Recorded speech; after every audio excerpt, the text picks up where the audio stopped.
and stuff. Casual. So we talking about what, spouses today? Mm-hmm. My baby mama, my mistress, my ace, my apple, my eye, my rib, wifey of the year. What is it? Go on. No. Go on, my best friend. So, do spouses call each other out? Yes.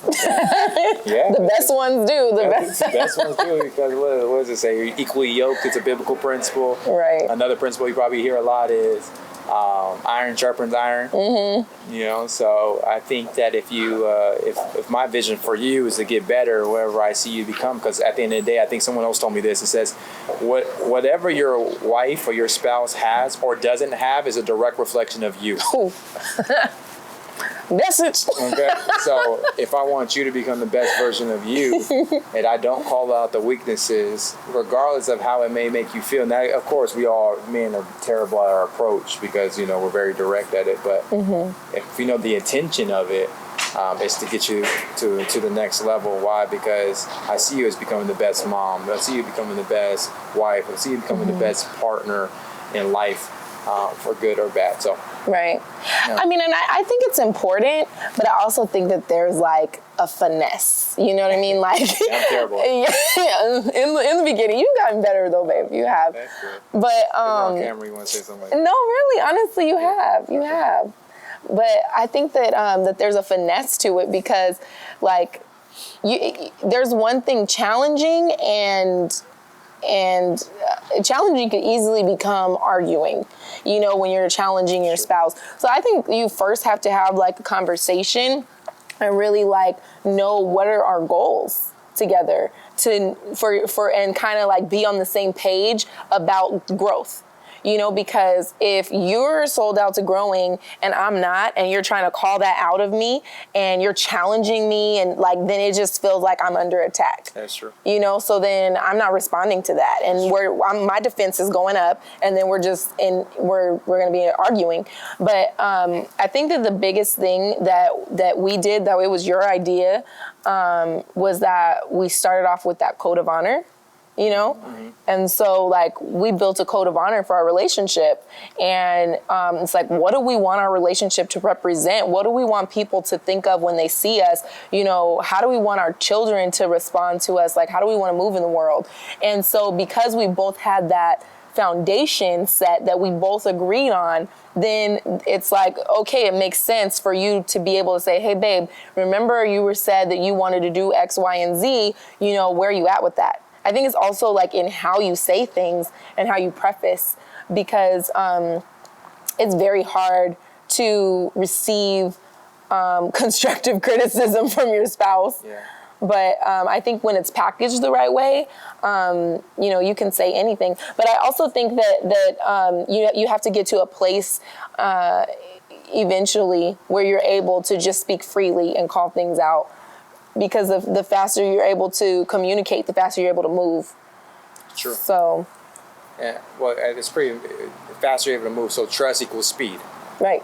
Mm-hmm. The more, and I think the hardest part is that, you know, I guess having a relationship and calling each other out is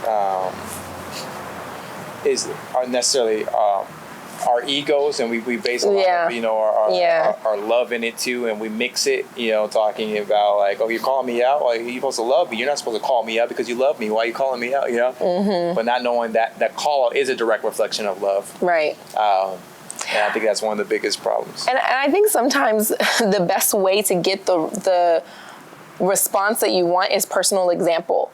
Because like I remember in the beginning you used to always tell me like, babe, what you need to read, what are you reading, and I'm like, like, first of all, this ain't school, we're done there, okay?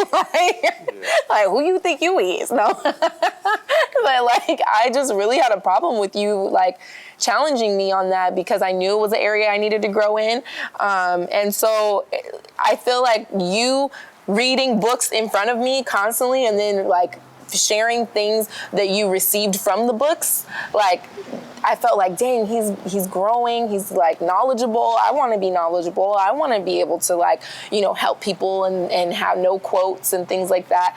And I think that inspiration piece always was better for me personally as well. So it was like you would mention something, but then you would follow it with your own personal example. And that would always inspire me.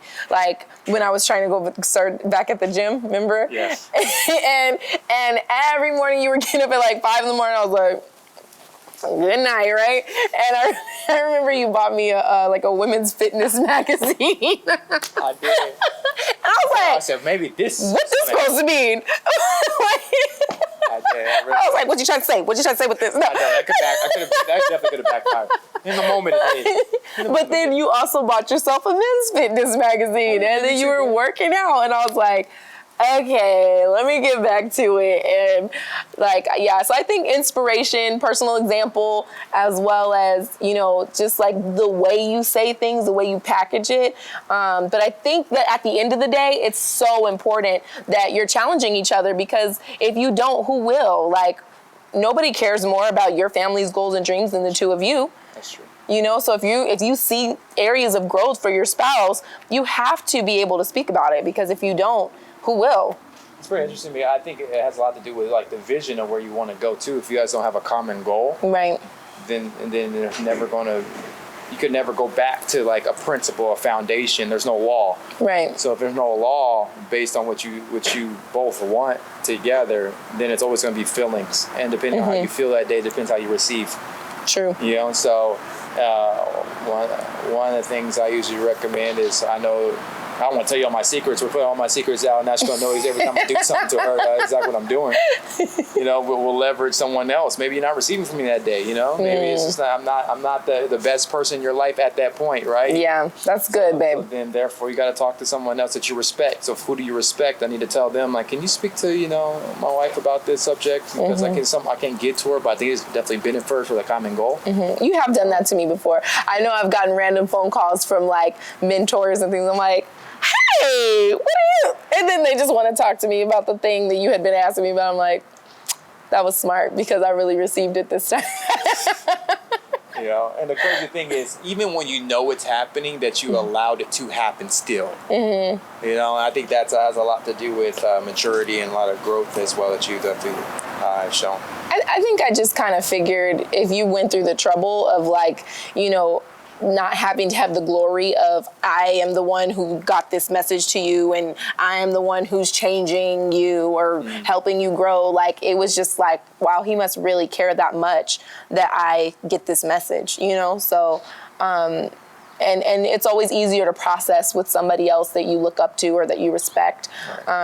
So I think anytime, that's a conversation, the reason you're so like your walls go up is because you're aware that it's an area that you need to grow in. So I think it was really smart of you to involve somebody that I've respected, that was a mentor type of person, because it was a open forum for me to really be able to process that without feeling judged. So yeah, I think it's important. Yeah. So concept very simple. If you're not challenging your spouse, then your couple could probably never reach a championship of life. Right. About getting them rings.